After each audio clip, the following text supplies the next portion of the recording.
नमस्कार, अनादि टीवी देख रहे हैं आप। मैं हूं आपके साथ ऋषिका गुप्ता। हमारे खास कार्यक्रम आपका शहर आपकी खबर में आपका बहुत स्वागत है। आज हम बात करेंगे बहराइच, सिलवानी और जांजगीर की। हम उठाएंगे इन शहरों के आज के बड़े मुद्दे और जानेंगे ग्राउंड जीरो से हकीकत। तो चलिए शुरू करते हैं आपका शहर आपकी खबर।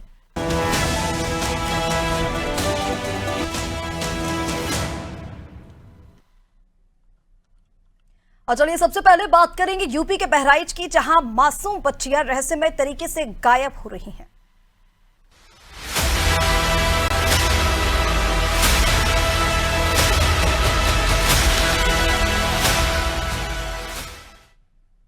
उत्तर प्रदेश के बहराइच जिले में भेड़िया कांड के बाद अब मासूम कांड ने सुजौली इलाके में दहशत फैला दी है, जहां एक बार फिर एक 5 साल की बच्ची मां के पास सोते समय रहस्यमय तरीके से गायब हो गई, जो कुछ घंटों बाद बदहवास हालत में मिली। बता दें कि सुजौली क्षेत्र के अलग अलग गांवों में 4 घटनाएं 1 महीने के अंदर ही हो चुकी हैं और इससे पहले कारीकोट के आजाद नगर गांव में एक बच्ची गायब हुई थी, जो दूसरे दिन शाम को लहूलुहान हालत में नहर के पास मिली थी। इससे पहले सुजौली के अयोध्यापुरवा और कारीकोट में 2 घटनाएं हो चुकी हैं। लगातार बच्चियों के गायब होने के मामले बढ़ते जा रहे हैं, जिससे लोग डरे हुए हैं। लगातार हो रही इन घटनाओं ने लोगों को सकते में डाल दिया है और पुलिस को गंभीर जांच में जुटना पड़ा है। मासूमों के अपहरण की इन वारदातों के बाद अब पुलिस ने 5 टीमें गठित की हैं और संदिग्ध की तलाश तेज कर दी है।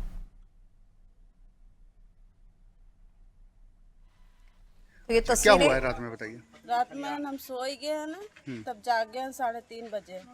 3:30 बजे देखे तब बिटिया हमारा नहीं रहा है। अच्छा, तो साथ में लेटी थी आपके? हाँ, साथ में हमारे साथ में रहा, भैया रहा, हमरा बिट्टी रहा हमारा। क्या नाम था बिटिया का? सानिया। कितनी उम्र है बिट्टी के? हम 5 साल के रहे। अच्छा, तो कुछ निशान उशान कोई चीज मिले किसी के आने जाने के? कोई जानवर हो या टटिया मोहरे में बंद रहा तो टटिया गिरी पड़ी रहा। अच्छा, क्या आपको शक कोई जंगली जानवर का? कोई जानवर का शक ना है। कोई जंगली जानवर के निशान वगैरह ना, मिले? कोई निशान ना मिले। थाना सुजौली में एक सूचना प्राप्त हुई कि एक बच्ची जो अपने परिवार वालों के साथ सो रही थी वो घर पर नहीं मिल रही है। उक्त के संबंध में तत्काल समुचित धाराओं में अभियोग पंजीकृत करते हुए बच्ची की तलाश प्रारंभ की गई है और उसे आज दिन में ही सकुशल बरामद कर लिया गया है। इस घटना से पहले 2 अन्य बच्चियों के अपने घर पर न मिलने के संबंध में थाना सुजौली पर सूचना प्राप्त हुई थी। उस संबंध में भी 2 अभियोग पंजीकृत कर लिया गया था समुचित धारा में और उन बच्चियों की तलाश के लिए भी टीमें लगाई गई थी और उन्हें भी बरामद कर लिया गया। इस प्रकार से सभी बच्चियों को बरामद कर लिया गया है और उनके मेडिकल एवं अन्य विधिक कार्रवाई की जा रही है। उन बच्चियों से बातचीत से जो महत्वपूर्ण तथ्य मिले हुए हैं उसके आधार पर संबंधित जो दोषी है उसकी गिरफ्तारी के लिए कुल 5 टीमों का गठन किया गया है। शीघ्र ही उसकी गिरफ्तारी करके कड़ी कार्रवाई सुनिश्चित की जाएगी। और चलिए इसी पर ज्यादा अपडेट के लिए बहराइच से संवाददाता विनोद द्विवेदी हमारे साथ जुड़ गए हैं। विनोद, क्या कारण लग रहा है? बच्चियां जिस तरह से एक के बाद एक गायब हो रही है, बताया जा रहा है कि 1 महीने के अंदर ही 4 घटनाएं इस तरह की आ चुकी हैं, जहां पर 4 बच्चियां रहस्यमय तरीके से गायब हुई और उसके बाद वो मिल भी जाती हैं। इसके पीछे का कारण क्या है? बिल्कुल ऋषिका, आपको बता दें बहराइच के थाना सुजौली का मामला है और ये वो घटनाएं हैं जिनका पुलिस खुद जो है इस तरीके की घटना से अनजान बनी हुई है। पुलिस का कहना है कि आखिर ये घटनाएं क्यों हो रही हैं, इसके तथ्य पे पुलिस भी लगी और क्षेत्रीय लोग भी बाकायदा इस घटना के पर्दाफाश को लेकर काफी सजग नजर आ रहे हैं, क्योंकि जिस तरीके से बच्चियां जो है अपनी मां के गोद से अचानक रात में गायब हो जाती हैं, इसके बाद बदहवास अवस्था में कई किलोमीटर दूर मिलती है, तो सबसे बड़ा सवाल पुलिस की पेट्रोलिंग को लेकर भी है कि आखिर पुलिस जो दावे करती है कि पीआरबी प्रतिदिन जो है गांव और सड़कों पर घूमती रहती है, तो आखिर वो पीआरबी कहाँ रहती है, कैसे पुलिस पेट्रोलिंग करती है, तो इसको लेकर एक बड़ी जवाबदेही तय होगी पुलिस की। बहरहाल अभी एसपी से जो ग्रामीण है डीपी तिवारी जी, उन्होंने बताया कि इस बच्चियों का मेडिकल कराया गया है।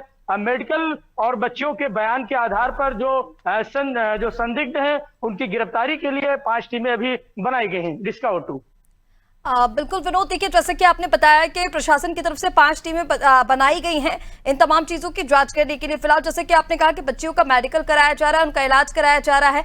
अभी तक बच्चियों से बातचीत में कुछ पता चला क्या कि किस तरह का काम है ये? कोई जानवर है या फिर कोई गैंग है, किसी ने उनके साथ मारपीट की, इस तरह की कोई बात सामने आई है क्या? बिल्कुल रिस्का, क्योंकि ये जंगल का इलाका है, सुजौली जंगल का इलाका है। तो मैंने अभी खुद वहाँ के जो एसओ हैं, मैंने उनको फोन किया कि क्या स्थिति है। तो एसओ के बयान और एसपी ग्रामीण के बयान और सीओ के बयान, तीनों बयान अलग अलग हैं। एसओ ने बताया कि उनका मेडिकल चल रहा है, जबकि जो सीओ है हर्षिता तिवारी, वो बता रही है कि बच्चियां माँ के पास हैं, लेकिन गांव पे परिवार नहीं है। बच्चियां कहाँ हैं, आखिर पुलिस कैसे जांच कर रही है, वो कहाँ है? तो ये तो जवाबदेही पुलिस की है। पुलिस ने अभी मीडिया को कुछ नहीं बताया है, सिर्फ एक मीडिया सेल पे एक एसपी ग्रामीण की एक बाइट जारी की गई है, जिसमें बताया गया है कि 5 टीमें लगाई गई है बाकायदा जो संदिग्ध है उनकी गिरफ्तारी के लिए। लेकिन क्या कारण है, क्यों इस रहस्यमय तरीके से बच्चियां घर से गायब होती है और इसके बाद बदहवास अवस्था में बाहर बच्चियां मिलती हैं, क्योंकि बच्चियों की उम्र 4 साल और 5 साल बताई जा रही है। तो ऐसे में जो नाबालिग बच्चे हैं, अभी छोटे बच्चे हैं, तो क्योंकि खौफजदा है, क्योंकि कैसे इनके साथ क्या बीता होगा रात में, ये कहाँ रही होंगी, क्या कोई दरिंदगी इनके साथ हुई, ये तो जांच और मेडिकल में स्पष्ट हो पाएगा। लेकिन बहरहाल जो पुलिस के दावे हैं, 3 प्रकार के दावे हैं। एसओ कुछ और कह रहे हैं, सीओ हर्षिता तिवारी कुछ और कह रही हैं।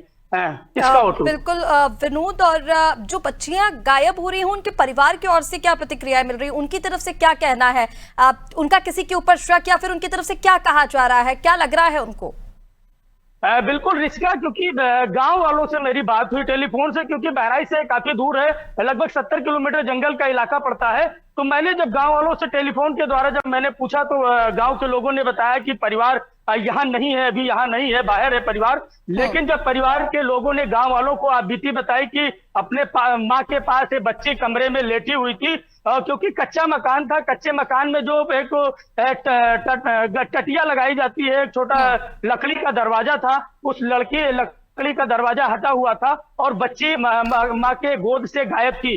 जब बच्ची की माँ को जब ये जानकारी हुई कि बच्ची नहीं है, तो वो शोर शराबा करने लगी। पहले तो ये हुआ कि कोई जंगली जानवर उठा ले गया, लेकिन जब सुबह बच्ची काफी दूर जब मिली तो बच्ची रो रही थी। बताया जा रहा है कि बच्ची रो रही थी, उसके ऊपर कोई ऐसे इंजर्ड निशान नहीं थे कि कोई जानवर उठा ले गया। अगर कोई जानवर नहीं ले गया तो आखिर ये कौन है, कौन ये बड़ा खेल करने की बड़े वारदात को अंजाम देने के लिए, आखिर ये घटना के पीछे कौन कौन लोग हैं और इस घटना का क्या संदेश है, ये तो पुलिस तय करेगी। लेकिन अभी बहरहाल के लिए बहराइच पुलिस ने 5 टीमें लगाई हैं। आखिर वो टीमें क्या किसको गिरफ्तार करेंगी, किन संदिग्धों को गिरफ्तार करेंगी, अभी पुलिस को बताने के लिए मीडिया को भी कुछ नहीं है। यानी कि विनोद, अभी प्रशासन ने भी इस चीज को लेकर कोई बात साफ नहीं की है और अभिभावकों की तरफ से भी सिर्फ शक ही जताया जा रहा है कि प्रशासन उनकी तरफ से कोई मदद नहीं कर रहा। यानी कि ये कहना अभी मुश्किल है कि कोई जानवर बच्चों को उठाकर लेकर जा रहा है या फिर कोई गैंग इसके पीछे काम कर रही है, क्योंकि रहस्यमय तरीके से बच्चियां गायब हो रही है। एक सवाल और है, यहाँ पर जैसा कि आपने बताया कि बच्चियों की उम्र 3 से 4 साल है, तो क्या सिर्फ बच्चियां ही गायब हो रही हैं या फिर इस उम्र के लड़कों को भी उठाया जा रहा है? इस तरह की भी कोई घटना वहां पर सामने आई है? अभी 3 लड़कियां ही थी जिनकी उम्र ये 3 से 5 साल बताई गई है। अभी ये जो गांव है, अगल बगल के ही गांव की ये घटनाएं हैं। लेकिन सबसे बड़ा सवाल पूरा गांव, क्योंकि पूरा गांव इस वक्त खौफजदा में है, क्योंकि जिस तरीके से ये घटनाएं हुई है, लोग दहशत में हैं, क्योंकि जिस तरीके से ये परिवार भोला भाला परिवार है, गांव में किसी से कोई दुश्मनी नहीं है। अगर ये बच्चियां अगर माने कि कोई अगर दुश्मन लेकर गया, किसी से विवाद हुआ हो या कोई जंगली जानवर लेकर गया, तो इन बच्चियों के साथ, क्योंकि रात भर ये बच्चियां गायब रही, सुबह जब ये बरामद होती है, एसओजी और वहां की जो लोकल पुलिस है वो बाकायदा बच्चियों को बरामद करती है। तो सबसे बड़ा सवाल होता है कि ये घटना आखिर संदिग्ध है, क्योंकि घटना संदिग्ध भी लग रही है, या घटना के पीछे कौन मास्टरमाइंड है, आखिर इस घटना के पीछे क्या संदेश देना चाहता है, इसको लेकर इन सारे तथ्यों पर अभी बहराइच पुलिस और एसओजी जांच कर रही है। क्योंकि खुद डीपी तिवारी खुद इस पूरे ऑपरेशन को लीड कर रहे हैं। उन्होंने बाकायदा मीडिया सेल में एक बयान जारी किया है कि 5 टीमें लगी हुई है, जल्द से जल्द जो संदिग्ध आरोपी हैं उनको गिरफ्तार किया जाएगा और पूरे इस जो ये रहस्यमय जो ये घटना है उससे पर्दा उठेगा। नैन्सी ओटू। बिल्कुल विनोद, तमाम जानकारी के लिए बहुत शुक्रिया आपका। तो बहराइच से ये खबर आपको बता रहे हैं, जहां पर बच्चियां, मासूम बच्चियां लगभग 3 से 4 साल की रहस्यमय तरीके से गायब हो रही हैं। फिर दूसरे दिन वो बदहवास हालत में, लहूलुहान हालत में मिल जाती हैं। 3 से 4 घटनाएं इस तरह की हो चुकी हैं लगभग 20 से 25 दिन के अंतराल में। और ऐसे में अब प्रशासनिक कार्यप्रणाली पर भी सवाल खड़े हो रहे हैं। साथ ही साथ एक रहस्य यहां पर बन गया है कि आखिर कौन है जो बच्चियों को उठाकर ले जा रहा है, फिर बच्चियां लहूलुहान हालत में दूसरे दिन मिल जाती हैं। किसी जानवर की करने से ये हो रहा है या फिर कोई गैंग इसके पीछे काम कर रही है। हालांकि बच्चियों को उठाकर ले जाया जाता है, फिर बच्चियां मिल भी जाती है। इसको लेकर 5 टीमों का गठन किया गया है और ये पता लगाने की कोशिश की जा रही है कि आखिर कौन इस पूरी घटना के पीछे है।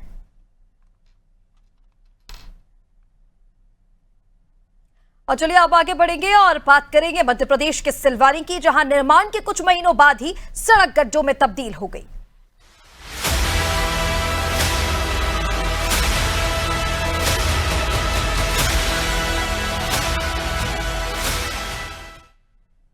मध्य प्रदेश के रायसेन जिले के सिलवानी से एक चौंकाने वाली तस्वीर सामने आई। यहां 13 करोड़ की लागत से बनी 2 किलोमीटर लंबी 4 लेन सड़क निर्माण के कुछ ही महीनों में गड्ढों में तब्दील हो गई।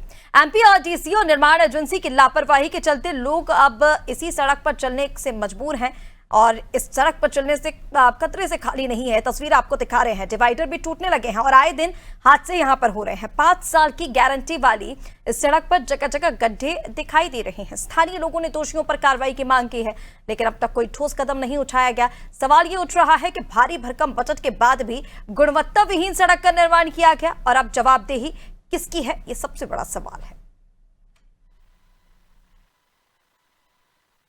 एमपीआरडीसी द्वारा लगभग 12 करोड़ की लागत से जो रोड निर्माण किया गया था, इसमें जगह जगह गड्ढे हो गए हैं, नालियाँ टूटी डली हैं। यहाँ पर एक पीपल के यहाँ मंदिर है, मंदिर के यहाँ भी वहाँ पर कीचड़ होती है, वहाँ पर रोड पूरे खुदे डले हुए हैं, गड्ढे बहुत हैं। तो जैसे कि आने जाने वालों को बहुत समस्याएँ होती हैं, दुर्घटनाएँ हो रही हैं आए दिन। उच्च अधिकारी से मांग करते हैं कि इस पर कार्रवाई की जाए, कार्रवाई नहीं हो रही है, अभी तक तो करी नहीं गई। लगभग ये रोड बना एमपीआरडीसी द्वारा 13 करोड़ के लगभग है, 12 करोड़ से 13 करोड़ का, लेकिन जगह जगह गड्ढे होने के कारण आए दिन दुर्घटनाएं, आए दिन युवाओं की और मवेशियों की मौत। और अभी 1-2 महीने पहले घटना है कि डंपर उसी गड्ढे के कारण मंदिर में घुस गया था, जिससे लगभग 7 से 8 लाख की जनहानि हुई थी। लेकिन कम से कम इतना हो जाए, ये गड्ढे कब होंगे और ये भ्रष्टाचार कब तक चलेगा? ये ऊपर की जहाँ तक ऊपर तक अधिकारियों को कहना है, ऊपर शिकायत पहुँचाएगी, अधिकारी कहना है कि भाई ये ऐसा होता रहेगा, गड्ढे ढूंढ देंगे और आए दिन गड्ढे वो जो तो हो जाते हैं। और आप जाकर खुद देखिए जहाँ पे कि गड्ढे सामने ही है, मेरे पीछे गड्ढा। देखिए, एमपीआरडीसी के द्वारा निर्मित रोड है, इसके संबंध में कुछ नागरिकों द्वारा मुझे शिकायत की गई थी। तो मैंने जो भोपाल जोन की जीएम है एमपीआरडी से, उनसे बात की है। उन्होंने बोला है कि इसको शीघ्र ही वो इसका रिपेयरिंग का काम करा रहे हैं एमपीआरडी। और चलिए, इसी पर ज्यादा अपडेट के लिए हमारे साथ संवाददाता शुभम जुड़ गए हैं। शुभम, क्या अपडेट है इस पूरे मामले को लेकर? तस्वीरें तो हम लगातार दिखा ही रहे हैं, किस तरह से एक बड़ी बजट में सड़क का निर्माण होता है, फिर उसके बाद कुछ ही समय बाद सड़क की हालत क्या होती है, बड़े बड़े गड्ढे सड़क में हो चुके हैं और ऐसे में जवाबदेही किसकी है इसका कुछ पता नहीं, जिम्मेदारी लेने को अधिकारी तैयार नहीं होते हैं। क्या अपडेट है इस पूरे मामले पर? बिल्कुल, इसी का मैं आपको बताना चाहूंगा। आमापानी से बजरंग चौराहे की 2 किलोमीटर की सड़क 4 लेन सड़क है, जो कि कैप्कॉन कंपनी द्वारा इसका निर्माण किया गया था लगभग 13 करोड़ की राशि से, जो कि बनने के साथ ही क्षतिग्रस्त हो गई थी। जगह जगह गड्ढे हो गए थे, इसमें नालियां भी बनाई गई, नालियां भी जगह जगह से क्षतिग्रस्त हो गई हैं। ना तो नालियों में पानी जाता है, पानी जो जा रहा है वो सड़क के ऊपर तक जा रहा है। इस कारण से इस सड़क में जगह जगह गड्ढे हो गए, आए दिन हादसे हो रहे हैं। समझ में नहीं आता कि सड़क में गड्ढे हैं या गड्ढे में सड़क है। नागरिकों द्वारा अनेकों बार शिकायतें की जा चुकी हैं, लेकिन अधिकारी इस ओर ध्यान नहीं दे रहे हैं। जी बिल्कुल शुभम, देखिए जिस तरह से आप बता रहे हैं कि ध्यान इस और विभाग की ओर से नहीं दिया जा रहा है। भारी भरकम बजट में ये सड़क बनाई गई थी। हालांकि अब इसको लेकर प्रशासनिक अधिकारियों से क्या आपकी कोई बातचीत हुई है? उनकी तरफ से क्या कुछ आश्वासन दिया जा रहा है? क्योंकि ये बड़ी सड़क है, यहाँ से लोगों का आए दिन गुजरना होता है, कई बार कई बड़े हादसे भी हो जाते हैं। ऐसे में उनकी तरफ से क्या कहा जा रहा है? मरम्मत को लेकर कोई आश्वासन दिया गया क्या? बिल्कुल, भोपाल की एमपीआरडीसी की अधिकारी हैं सोनल सिन्हा, जिनसे बात हुई थी, उनके द्वारा सिर्फ आश्वासन ही दिया गया था, जबकि बारिश से पूर्व इसकी मरम्मत कराई जानी चाहिए, क्योंकि बारिश में गड्ढे दिखते नहीं है, इस कारण से रोज हादसे होते हैं। अब देखिए प्री मानसून एक्टिविटीज ये होती हैं कि जहां पर भी सड़कें खराब हों उनको पहले ही ठीक करा लिया जाए। इस तरह के निर्देश मुख्यमंत्री की ओर से दिए भी गए थे कि अगर सड़कें कहीं पर खराब हैं, गड्ढे हैं, तो उनका मरम्मत कार्य कराया जाए। अब देखना ये होगा कि सड़क का मरम्मत कार्य कब तक कराया जाता है। ठीक है, तो शुभम तमाम जानकारी के लिए बहुत शुक्रिया आपका। तो ये तस्वीरें आपको दिखा रहे हैं सिलवानी से। सड़क के नाम पर सिर्फ गड्ढे, 13 करोड़ की लागत से 4 लेन सड़क का निर्माण हुआ, लेकिन कुछ ही समय बाद तस्वीरें कुछ और ही। जो सड़क बनाई गई थी उसमें बड़े बड़े गड्ढे हैं। तस्वीरें आप देखिए, यहाँ से लोगों का गुजरना मुश्किल हो रहा है। फिलहाल इसको लेकर जिम्मेदार अधिकारी कुछ कहने को तैयार नहीं है। मरम्मत कब तक किया जाएगा इसको लेकर आश्वासन दे दिया गया है, लेकिन मानसून शुरू हो चुकी है, बारिश शुरू हो चुकी है और अभी तक ये सड़क वैसी की वैसी ही है। देखना होगा कि कब तक इस पूरे मामले पर संज्ञान लिया जाता है और इस सड़क का मरम्मत कार्य कराया जाता है।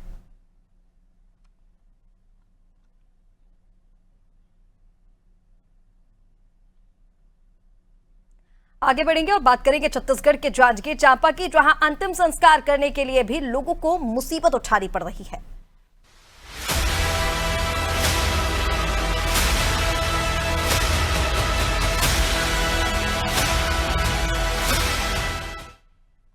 छत्तीसगढ़ के जांजगीर चांपा जिले की अकलतरा ब्लॉक स्थित आदिवासी बहुल गांव बानापरसाही में एक बार फिर सिस्टम की बेरुखी सामने आई, जहां एक आदिवासी महिला का अंतिम संस्कार खुले आसमान के नीचे किया गया।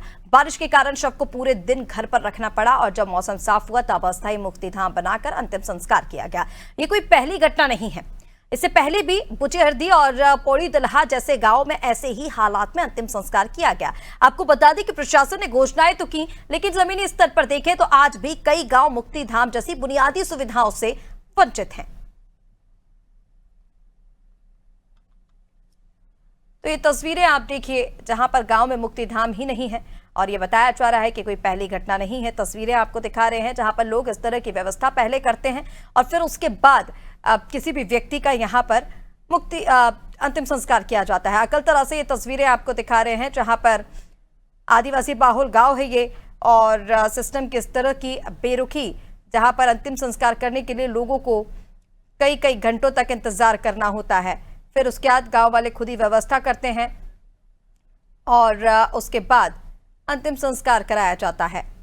फिलहाल सवाल यही उठता है कि ग्रामीण क्षेत्रों में जिस तरह से बुनियादी सुविधाओं की बात की जाती है, वो सुविधाएं ऐसे समय पर कहां चली जाती हैं। तस्वीरें आप देखिए, आदिवासी महिला का अंतिम संस्कार होना था।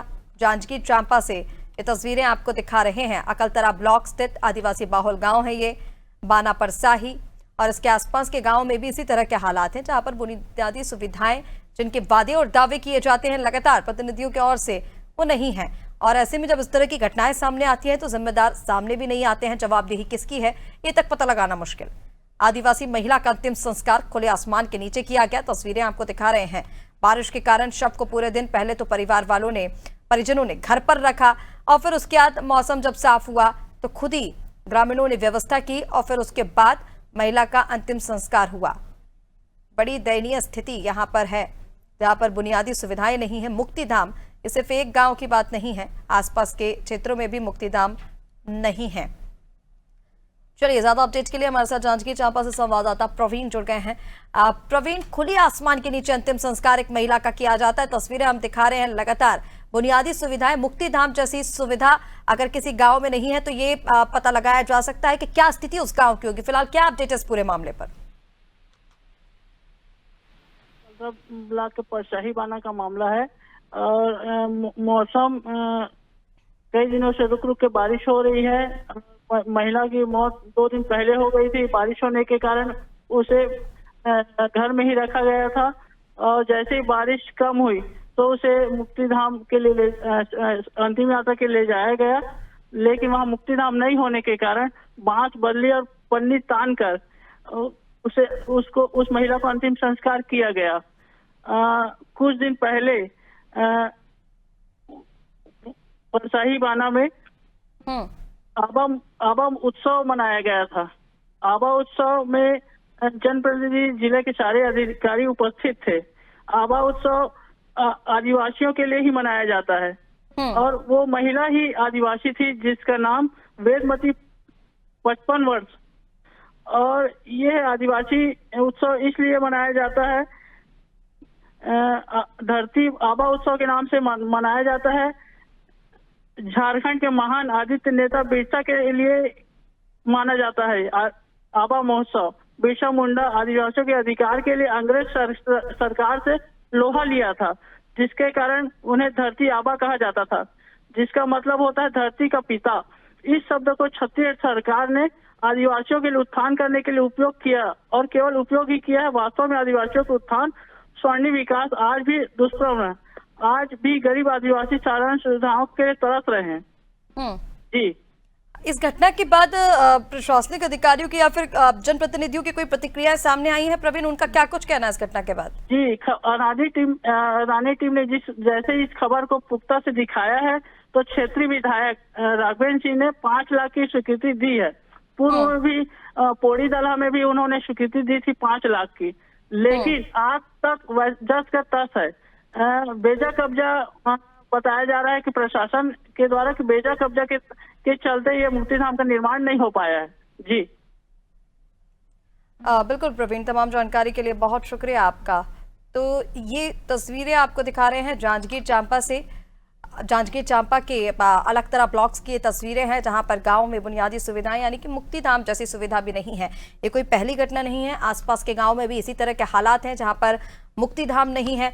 और ये जो तस्वीरें आपको दिखा रहे हैं, बाना परसारा गांव की ये तस्वीरें हैं, जहां पर आदिवासी महिला का शव 1 दिन तक परिजनों ने घर में रखा, क्योंकि मौसम साफ नहीं था, मुक्तिधाम नहीं है। जैसे ही मौसम साफ हुआ तो फिर महिला का वहां पर अंतिम संस्कार कराया गया। ये तस्वीरें उसकी दिखा रहे हैं। हालांकि दावे और वादे जिस तरह से बुनियादी सुविधाओं को लेकर आदिवासियों के लिए किए जाते हैं, उन तमाम चीजों की ये पोल खोलती तस्वीरें हैं। जिसके बाद ये बताया जा रहा है कि वहां पर 5 लाख रुपए स्वीकृत तो किए गए हैं मुक्तिधाम के लिए, लेकिन अब देखना ये होगा कि वो स्वीकृति तो मिल गई है, लेकिन काम कब तक शुरू होता है और कब तक मुक्तिधाम इस गांव को मिल पाता है।